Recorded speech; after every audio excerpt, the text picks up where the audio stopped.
Այսօր պետական բուհերին ֆինանսապես պահում են ուսանողները, բայց այդ նույն բուհերը վերահսկվում են քաղաքական իշխանությունների կողմից։ Պետության մասնակցությունը որակյալ գիտելիքի գեներացմանը ոչ միայն անարդյունավետ է,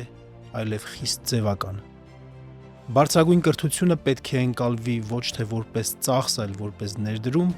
քանի որ այն բարիք և անվտանգություն ստեղծելու հիմք է։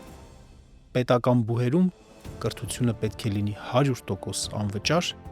միաժամանակ ապահովելով պետության գործուն մասնակցությունը կրթության որակի մեջ։ Ինքնավարությունն ու որակյալ հաշվետվողականությունը պետք է լինեն համընթաց։ Այս ամենն իրականանալի է ու մենք դա կանենք։ Ինչպես, հարցի պատասխանը կարող եք մանրամասն ստանալ Հայաքվե հիմնասյուներ ծրագրային զրույցի հերթական թողարկմանը։